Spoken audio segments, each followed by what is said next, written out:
Welcome to The Art Box, your podcast dedicated to exploring the vibrant art scene in Nevada and beyond. Join us as we embark on a journey through galleries, theaters, studios, public lands, and streetscapes, meeting the artists, curators, archaeologists, nature lovers, and cultural influencers who shape our creative community and our world. Whether you're looking for your next cultural adventure, seeking inspiration for your own artistic pursuits, or simply curious about the world of art, tune into The Art Box. Together, let's open up a world of creativity and imagination. Let's dive in. Dreams, what if the night is about you and me? So lift your head up to the sky. Hello, this is Steve from The Art Box. Linda and I are just wrapping up summer vacation. Susie's been busy with some podcasts. Linda went to Europe on a cruise and on the Rhine River, and Gwen and I went to Alaska. So we're back. Today is August 13th. Earlier in the year, for an art project, I needed some Braille work done. So a little Google here and there, and I came across Clovernook Center for the Blind. I got in touch with a gentleman named Samuel Foulkes. First, a little bit about Clovernook. They're located in Cincinnati, Ohio, and they're the largest producer of Braille in the world. Over 30 million pages printed and distributed each year. Most of their production work is federal, producing books and magazines for the Library of Congress in alternate forms. Sam is the founder of Clovernook's Arts and Accessibility Initiative, which provides free accessible material and consulting to cultural institutions all around the U.S., from large institutions like the Met and Carnegie Hall to individual artists like me and small organizations. We're going to talk with Samuel today about what he does.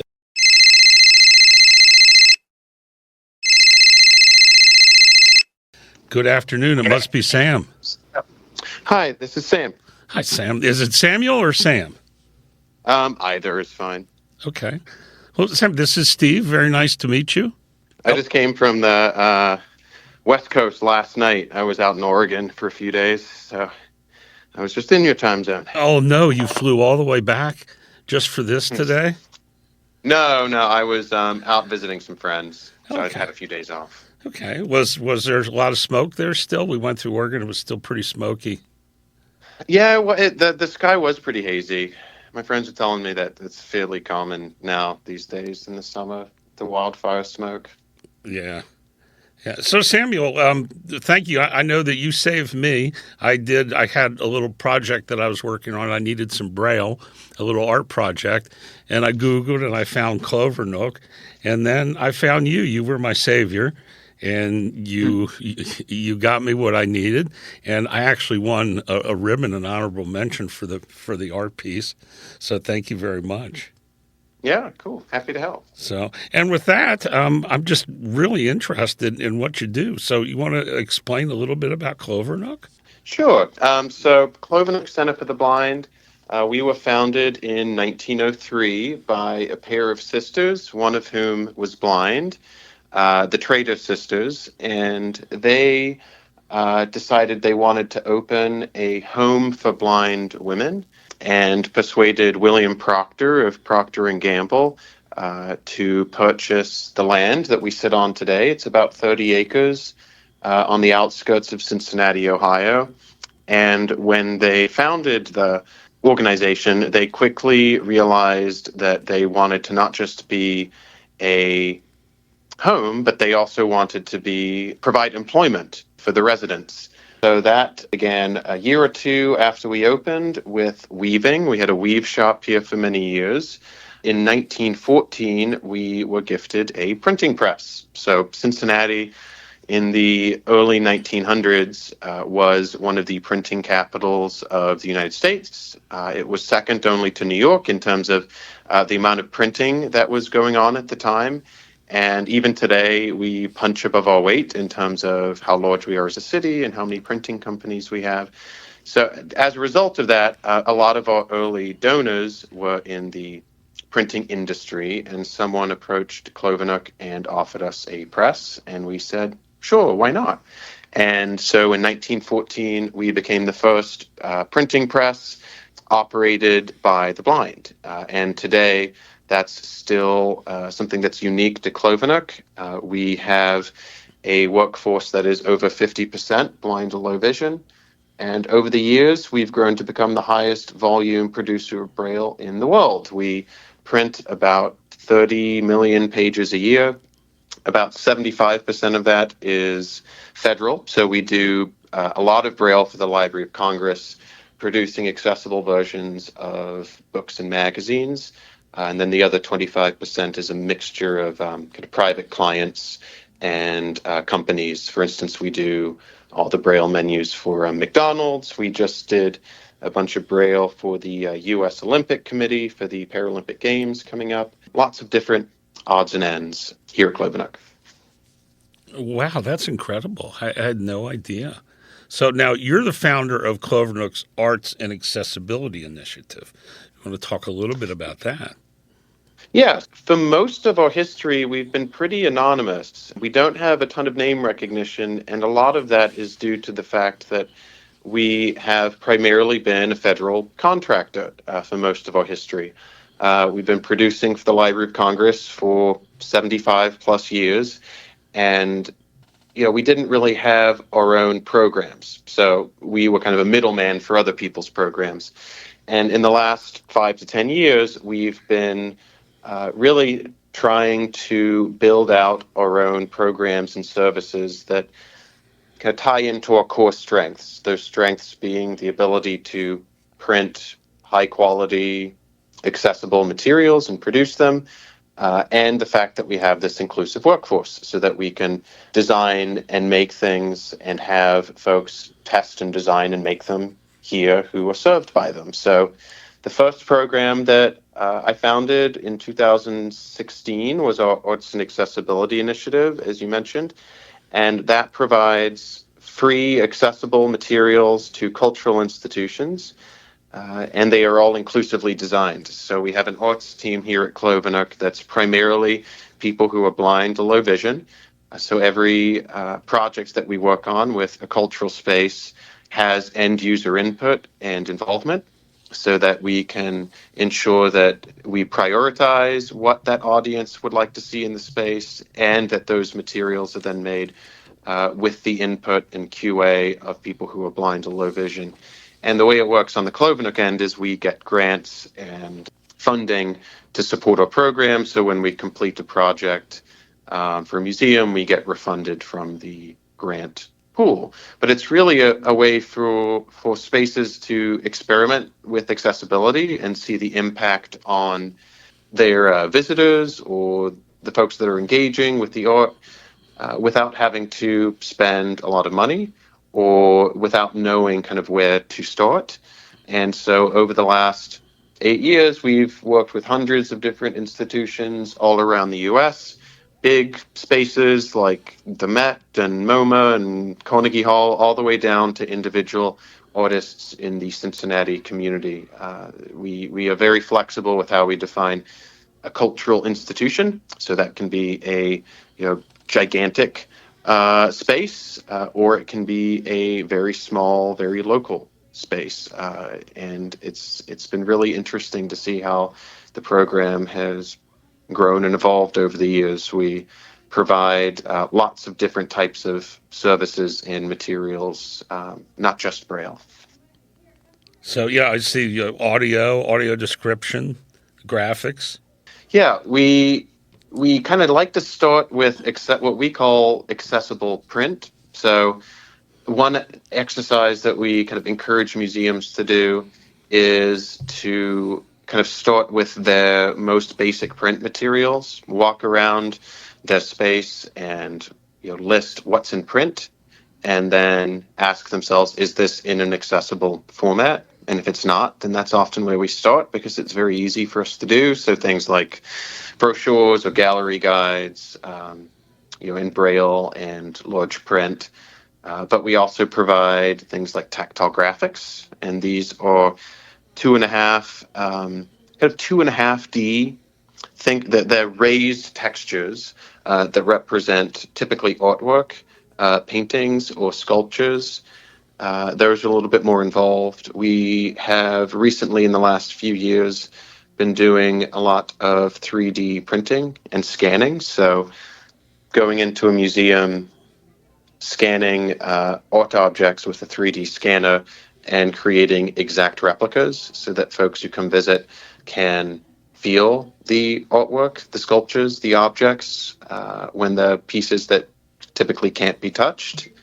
And that's something that we do a lot locally.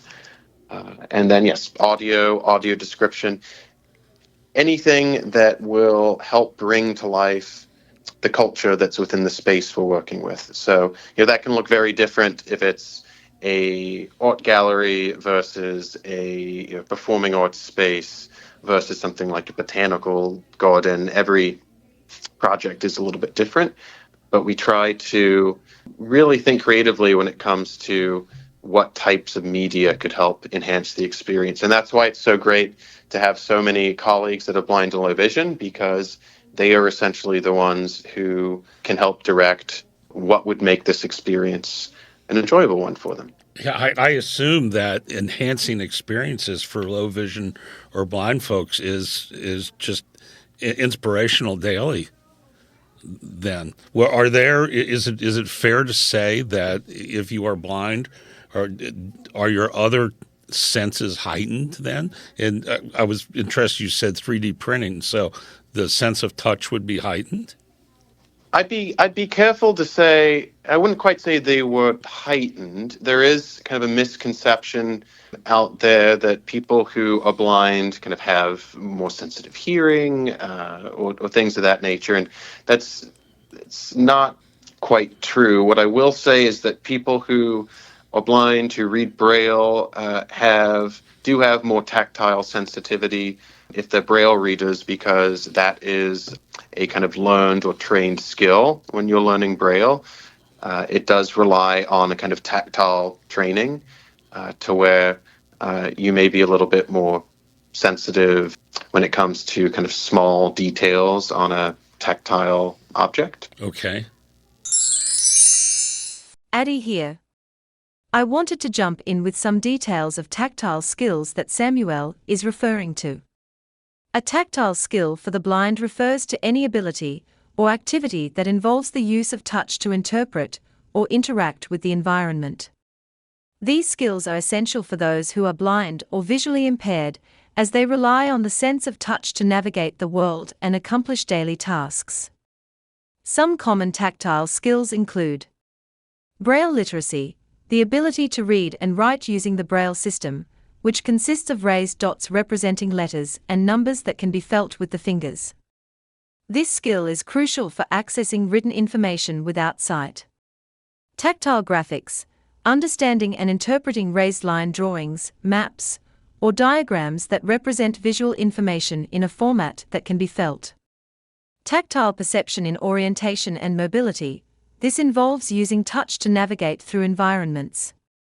Techniques include trailing walls with fingers, using a white cane to detect obstacles, and recognizing textures or patterns in the ground surface to stay oriented. Adaptive tactile art, engaging in artistic activities using textured materials, such as clay modeling or creating tactile paintings, allowing individuals to express themselves creatively through touch. Daily living skills, learning to identify objects, such as coins or clothing, by touch, and developing techniques for cooking, cleaning, and other tasks without visual cues. These tactile skills empower blind and visually impaired individuals to live more independently and confidently. How about your personal journey? Can you share a little bit about your background and what led you to work with the sight-impaired community? I didn't really have a lot of experience before I started working here. I started working at Clovernook right after I graduated university. I studied English, literature, and Russian language, double major, and I was always interested in languages and reading. And to be honest, I hadn't given a lot of thought, maybe typical English major, but I didn't really give a lot of thought as to what I wanted to do with that. And when I graduated and was trying to figure out what I wanted to do, I saw a job posting at a Braille printing house in Cincinnati, and it really intrigued me.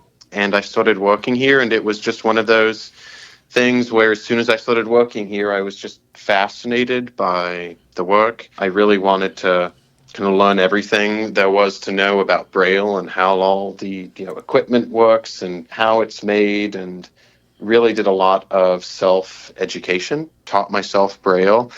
And that to me was just a sign that I was in the right space, because it didn't feel like work to do all of that. And so I've been working here now for 12 years. And in those 12 years, I've had the opportunity to kind of launch and grow these programs. There's our arts program, and then there's another program that I work on that's more globally focused. That's our tactile literacy initiative. What about little Samuel? When there was little Samuel, did you grow up doing art? Did your parents encourage you? I was always I was a fairly creative kind of child, I guess. I have always been a big reader. And so being able to work in a field where it's access to literature has always been very fulfilling. I was never really much interested in kind of science or math. I've always been on the kind of English and humanities side of things. I've also always liked games and puzzles. I grew up playing competitive chess, and I love crosswords and word games. And so learning Braille to me kind of felt like a puzzle. And Braille is actually a very complicated code. It is not just a letter for letter transliteration. It's filled with hundreds and hundreds of different abbreviations and code strings that represent things like common letter pairings, like ST, ING, OU, common words, the, for, and, of, with, even words like knowledge. They have their own symbol strings, so it's not letter for letter. Formats, stylistics, so if something's in bold or italic or underlined, those have their own symbols. Computer code, computer language has its own symbols, lots of them. Math, in the US, we actually have two separate codes for math, which is a little bit problematic, but we have two different codes. Same with music. We have a separate code for music. There are hundreds of codes for different languages. And so all that to say that it's a very complex, dynamic, and kind of living code. It is updated frequently. Clovernook is a founding member of the Braille Authority of North America, which is a governing board that essentially updates the Braille code and meets several times a year. And so, as English print and type evolves, so too does Braille. So, for instance, emojis, they weren't around until fairly recently. And so when emojis started to become a part of kind of print and type, Braille has adapted, introducing its own symbols and code strings to replicate emojis. So it's a constantly kind of evolving code. Oh my goodness, I wouldn't even have thought about emojis. For a child who's born blind, how long does it take them? Is there a grade level or where they get somewhat proficient? It's usually in kind of sync with when someone learns print. So, pre-K, K, you start off typically learning just the letters A through Z.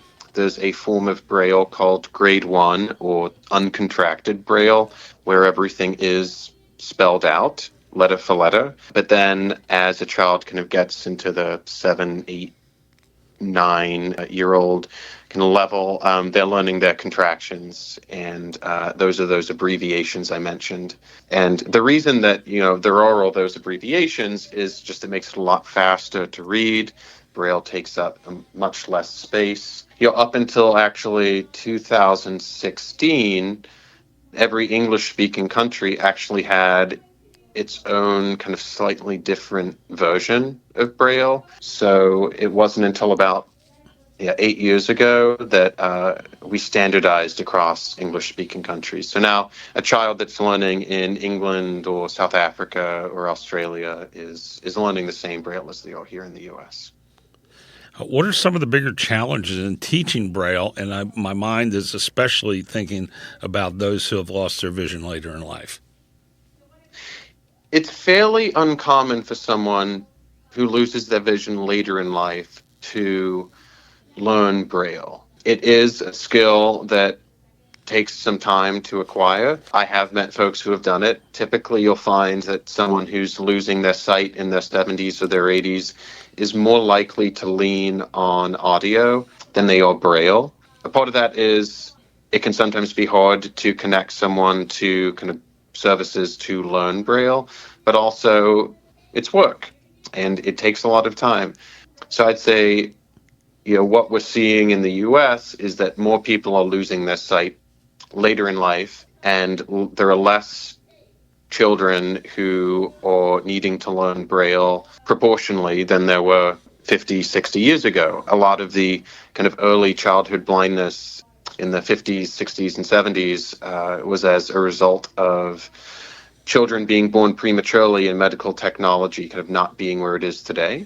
Now, a lot of those incidences, they're able to be treated in a way where visual acuity isn't as much of an issue. That's kind of a part of the reason why a lot of our other program, our tactile literacy initiative, is focusing on global populations, because in developing countries, there is still a much higher proportion of young people and young people with visual impairments who aren't receiving services that they should. The rates of childhood blindness vary significantly between the West and developing nations, largely due to differences in healthcare access, nutrition, and disease prevalence. Childhood blindness in developed countries, the West. Prevalence. The prevalence of childhood blindness in developed countries is relatively low, estimated at about 0.3 to 0.4 per 1,000 children. Causes. In these regions, childhood blindness is often caused by genetic conditions, congenital abnormalities, premature birth complications, like retinopathy of prematurity, and less frequently, infections. High-quality healthcare, early interventions, and vaccinations help reduce these rates significantly. Childhood blindness in developing nations. Prevalence. The prevalence in developing nations is much higher, ranging from 1 to 1.5 per 1,000 children, with some regions experiencing even higher rates. Causes. The leading causes in these regions include vitamin A deficiency, measles, infections like rubella, and untreated cataracts. Poor access to healthcare, malnutrition, and inadequate maternal and child health services contribute significantly to the higher rates. Global disparities. Access to treatment.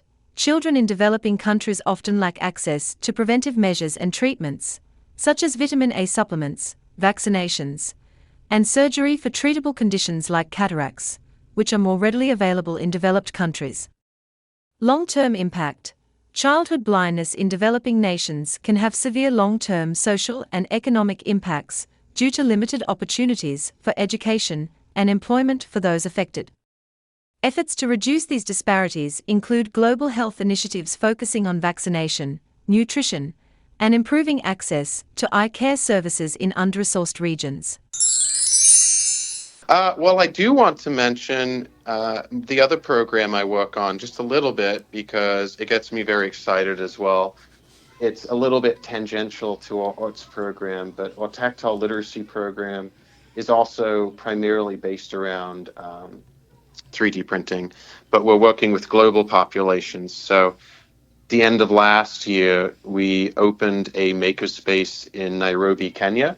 And this program works with different universities, different classes of students to help design 3D models that can be used for science and math instruction. It could be organs of the body, or geographical maps, or 3D printed kind of fraction kits. And so we partner with schools currently in a number of East African countries, helping to provide kind of learning supports for classrooms, because 3D printing has become so inexpensive that it's such a great opportunity to impact learning in a way that's inexpensive. And it's also something that can be done remotely, right? So instead of us printing and shipping things from the US, instead we can kind of fund in the community a 3D printing operation to build skill sets and to print materials for local classrooms. And so this next year is going to see the program grow quite significantly. And it's something that we're really excited about because it's something that kind of disability transcends nationality in a sense, but the U.S. there's certainly a lot of inequity in the disability space, but globally, we have the ADA in the U.S. Many countries don't have that kind of protection to where you're guaranteed accessible materials in the classroom. And so through this program, we hope to at least get some materials into some classrooms, but also help teach folks in those communities how they can do that sustainably and cheaply. Because, as I said kind of near the beginning of this interview, the numbers of people who are blind or low vision in places like India and Kenya and Nigeria, it's quite substantial. And there's not really a pathway to higher education typically like there is in the U.S., where colleges here in the U.S. need to be able to provide their materials in Braille if someone would like. It doesn't always happen perfectly, but it is enforceable. What you see in some of these countries is that you essentially have a very limited range of opportunities, extremely limited. And that would make for some fairly sad lives. Yeah, because and in the U.S., until the ADA came along, the U.S. has a really ugly history with disability. Every country does. It's something that we kind of as humans have kind of throughout history othered and kind of cast to the side, so to speak, in all facets of life. There isn't really the funding or the support or the wherewithal in some of these countries that we're working in to kind of move things forward. There are lots of really great folks working in the fields there, but teachers and administrators, but there just isn't the kind of support and legislation. And so we're trying to, in our own small way, just try to introduce some of the technologies that are changing people's lives here in the U.S. Yeah, that's interesting. We just interviewed an artist from just up the street from us here in St. George, and she spent some time over there, I think 2 or 3 years, for the Peace Corps as a teacher in Africa. And she talked about how she learned to teach with not much. We weren't even thinking about any of the children there who might, be blind or vision impaired or any other. I don't want to say the word disability, but any other disability that even makes it harder. So, wow, great work that you all are doing. And yeah, it's definitely something where technology is making it a lot easier, or it can make it a lot easier, or it could make it a lot easier. It's just connecting the dots. Like 3D printing, you can get a good 3D printer for $300, and that printer can be printing models that cost well under $1 each. And one of those models could be used in a classroom to teach a science or math concept potentially for years. And so, even at a small scale, funding a few machines, printing models, you can have a really outsized impact on the ability of teachers to teach science and math and other related concepts.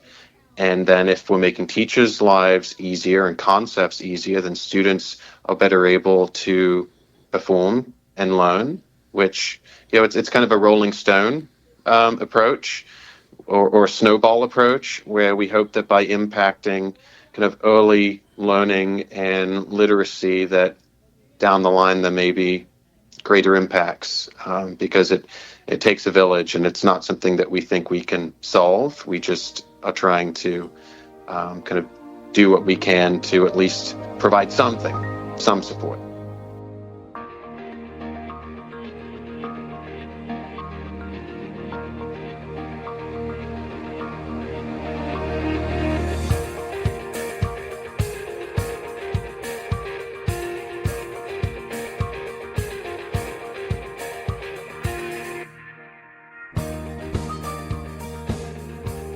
Has technology influenced the way?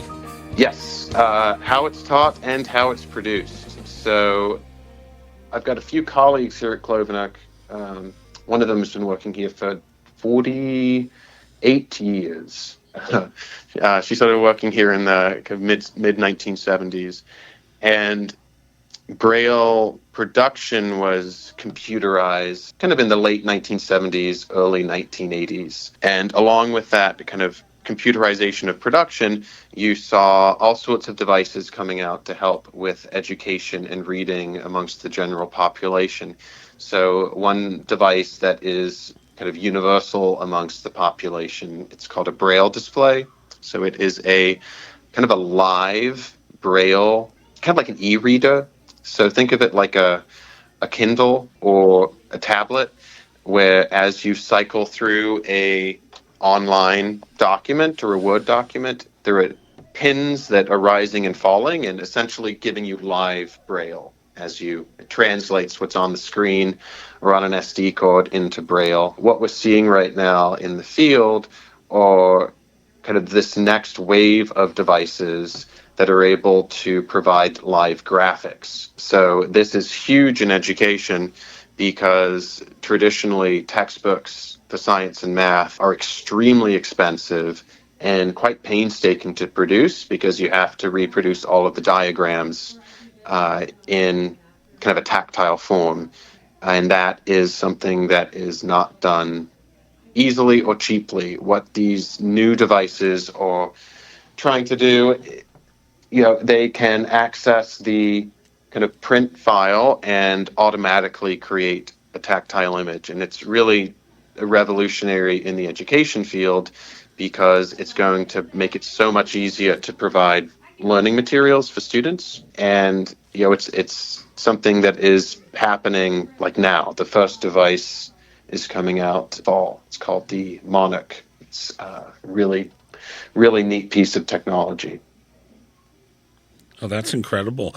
Where does AI fit in? You see AI fit into a lot of potential daily living supports and actually entertainment supports too.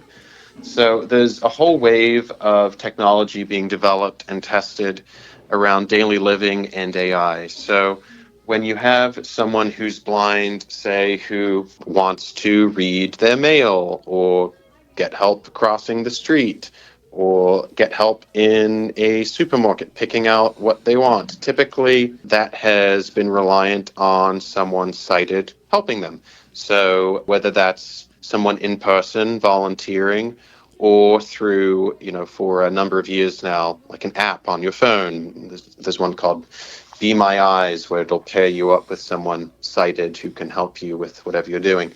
What you're seeing with these AI technologies are essentially smart virtual assistants who can see through your phone or through special glasses. And it's pretty incredible to see what some of these things are able to do. And I say this to someone who's generally a little bit skeptical of a lot of AI applications. When it comes to the disability field, it is kind of a game changer and will be a game changer for a lot of folks.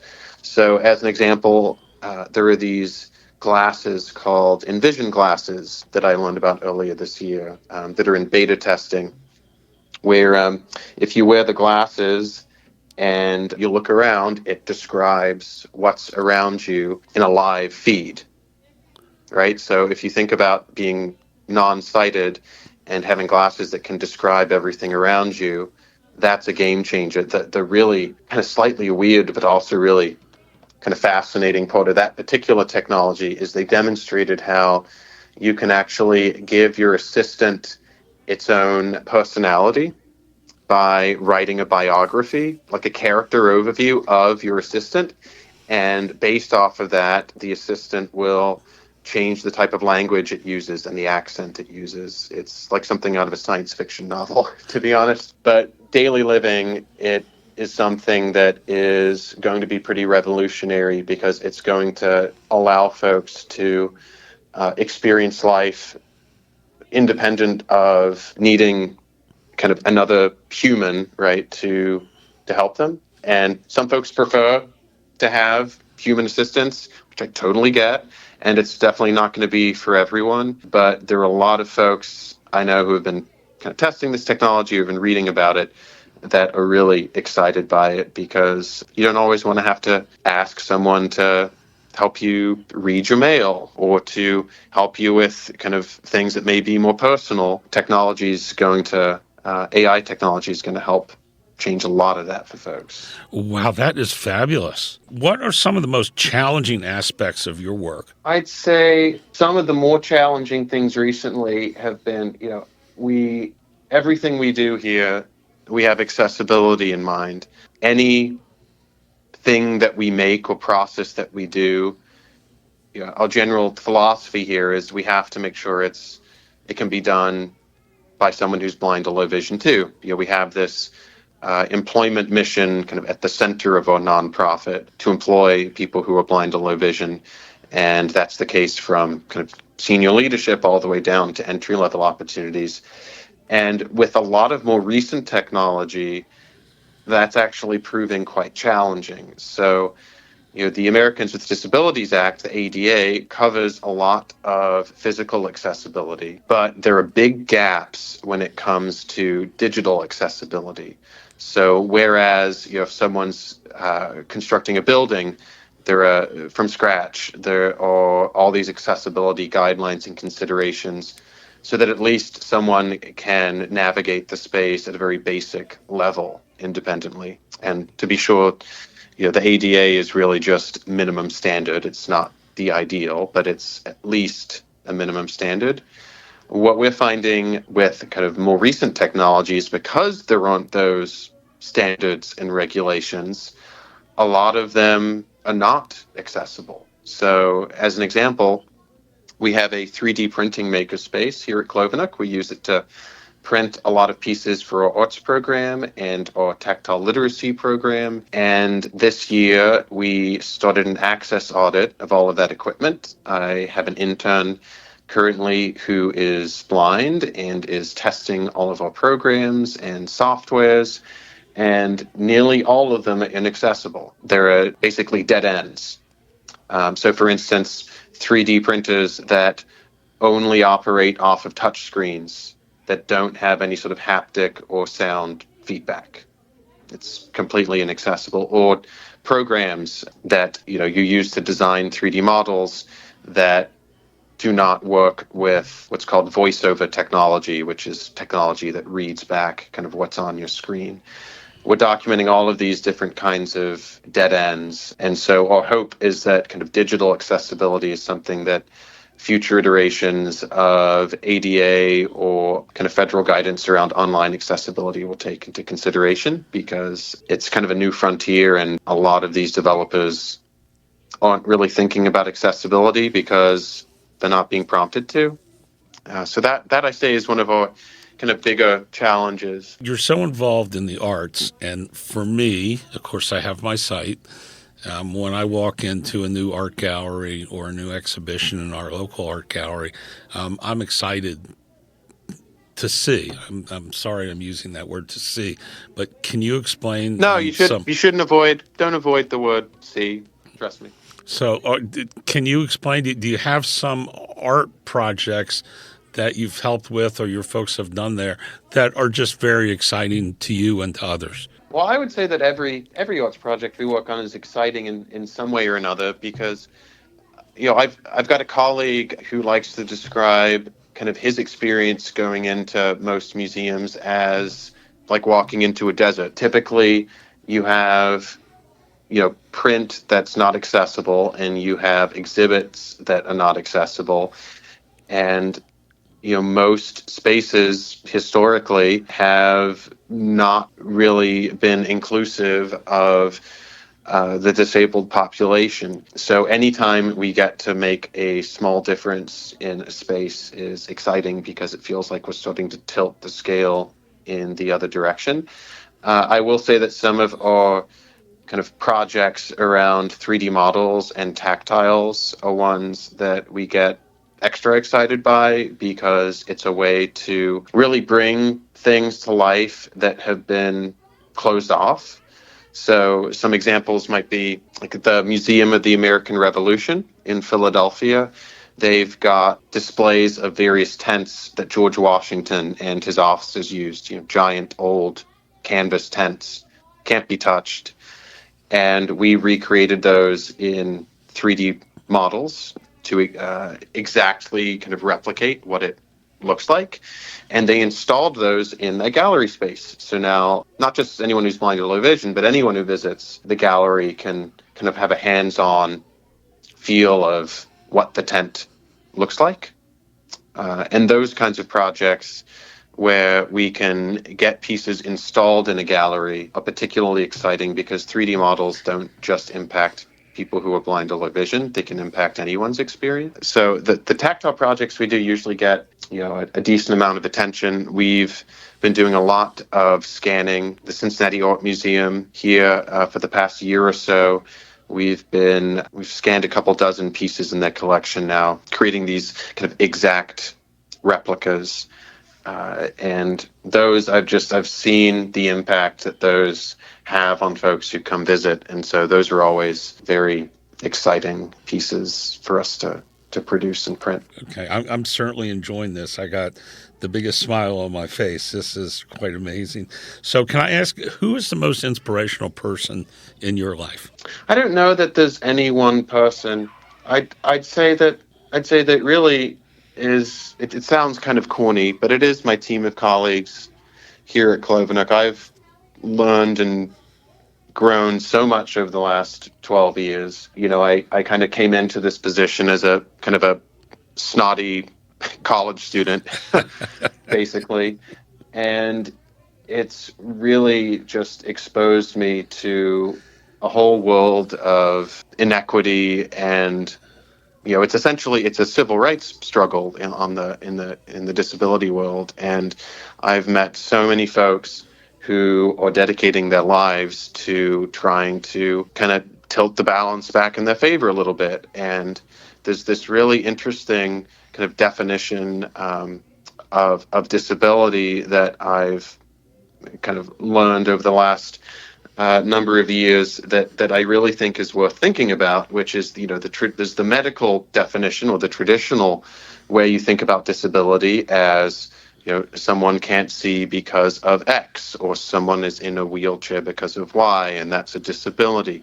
But the social model of disability is the one that I'd really kind of ask folks to consider, which is that, someone in a wheelchair isn't disabled until they come across a door that is only reached by steps.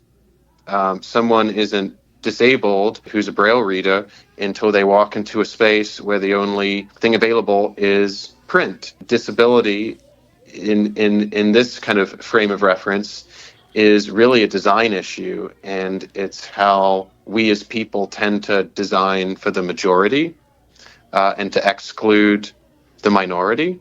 And you see that across ethnicity, nationality, but a lot in disability too, where this exclusion, this disability is really self-inflicted by society. And so, if you think about it in that sense, there's so much interesting work going on around inclusive design or universal design, and they're kind of buzzwordy phrases, but behind them is a lot of really interesting work in architecture and the digital space and in technology and in print, where trying to come up with solutions that can bring some of those people back into the fold.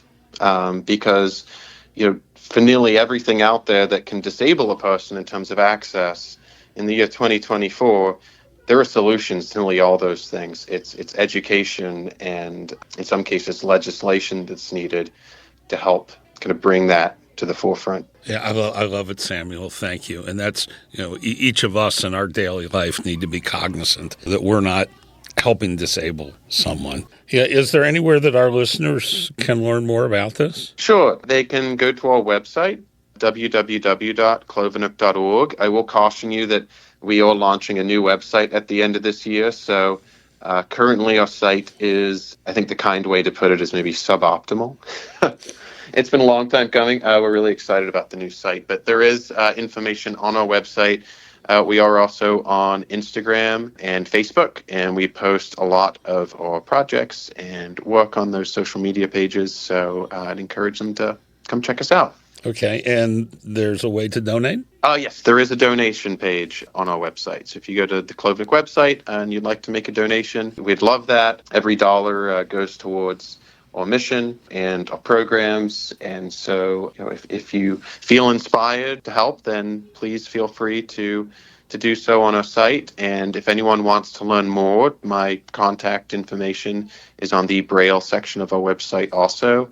I'm always happy to chat to folks about what we do. And if anyone finds themselves in Cincinnati, I am always happy to give folks a tour of our facilities. We have, I think, a really interesting workspace here, lots of cool old printing press equipment and things like that next to really fancy 3D printers. So it's always an interesting tour, I think, for folks. I need to find my way back east sometime. So, Samuel, thank you so much. This has been just beautiful. I've loved this. Thank you. You made my day. Well, thanks for having me. I really enjoyed our conversation. So, thanks again. Okay, we'll be in touch. Keep doing the good work there, sir. Thank you. Thank I you. appreciate it. All Have right. a great day. You too. Bye.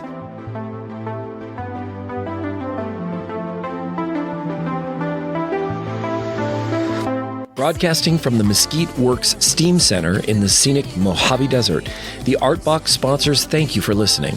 You can find us on Spotify, Samsung, iHeartRadio, Podchaser, and Amazon Music. Please subscribe so you don't miss an episode. We are on Facebook and Instagram as The Artbox. We welcome all comments. You can email us at artboxvv@gmail.com. The views and opinions expressed on this podcast are those of its hosts and guests and do not necessarily reflect those of our sponsors. But I see the way you